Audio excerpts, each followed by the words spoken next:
Inke kubwa, Inke kubwa, Zulke wa. Ah, mais non, répondez. On recommence, bon, on recommence. Tu connais la chanson là? Qui t'avait montré ça?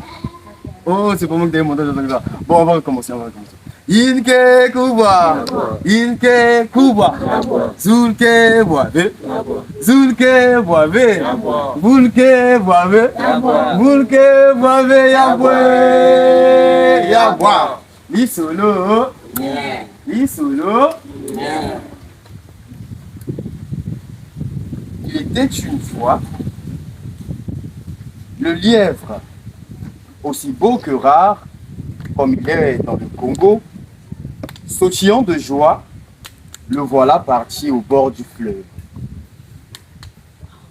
Le fleuve, le majestueux fleuve Congo, avec son eau kaki qui ne laisse pas apercevoir le courant qui le draine vers l'embouchure. Des carrés entiers d'herbes fraîches se déplacent, comme par enchantement sur la surface de cette eau du fleuve Congo. Le lièvre regarde ces feuilles mortes qui glissent sur l'eau. Une idée lui vient à la tête. Déposer une de ses pattes sur l'une de ses feuilles pour glisser avec vers des aventures inconnues. Mais à peine qu'il a déposé une de ses pattes que, plouf, la patte disparaît avec la feuille. Chance que son cerveau est bien attaché à ses membres.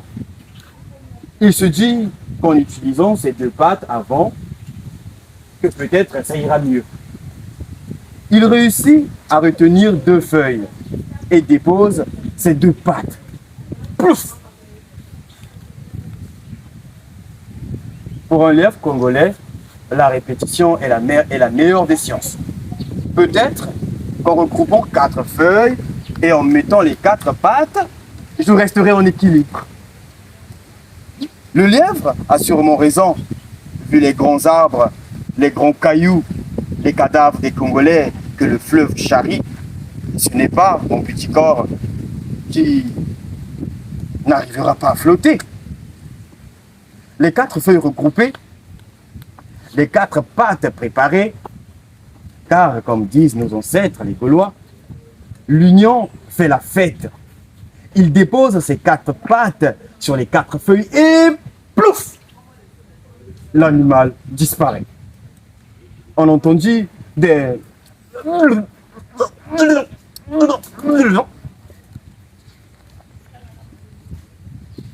La bête part dans les profondeurs de l'eau, jusque sur la tête de l'hippopotame. L'hippopotame surpris, pris de panique, se demande qui, mon Dieu, est venu lui tomber sur la tête. Il remonte avec une vitesse incroyable à la surface pour bien observer qui est venu troubler son sommeil.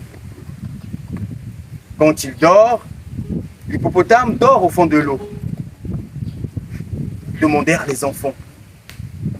Un hippopotame passe ses journées dans l'eau et ses nuits à terre.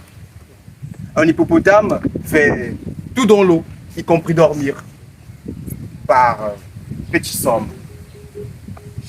Une fois à la surface, le lièvre bondit comme un singe et retrouve la berce sèche.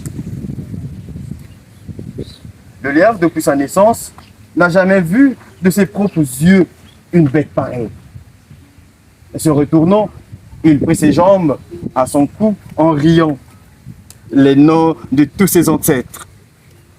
L'hippopotame lui tient ce langage. Il ne manquait que ça.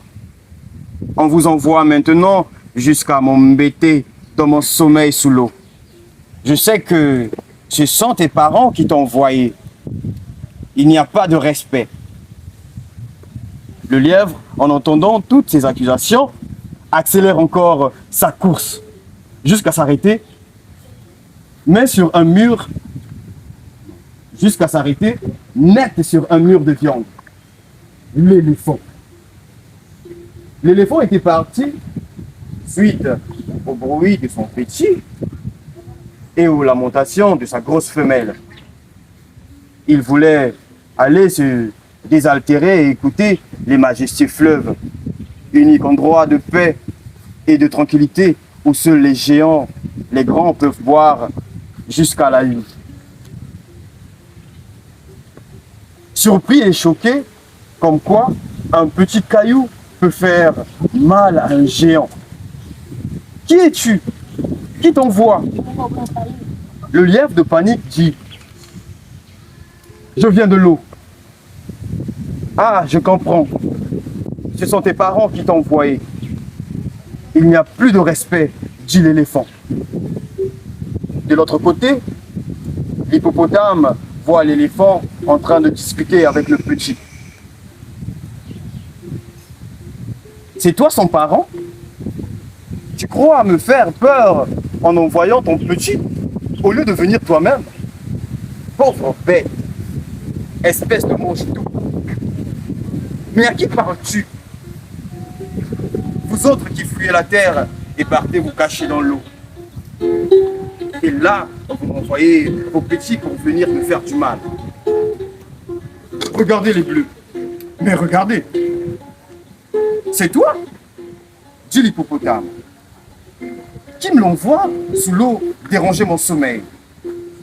Espèce de baobab sans racines. Les insultes fusent.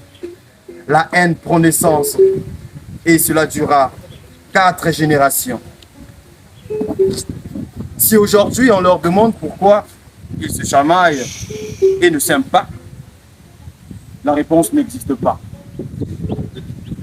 Moralité, pourquoi haïssons-nous les autres?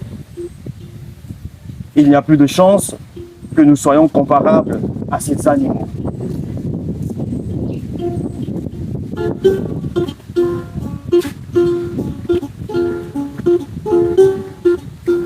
Bravo.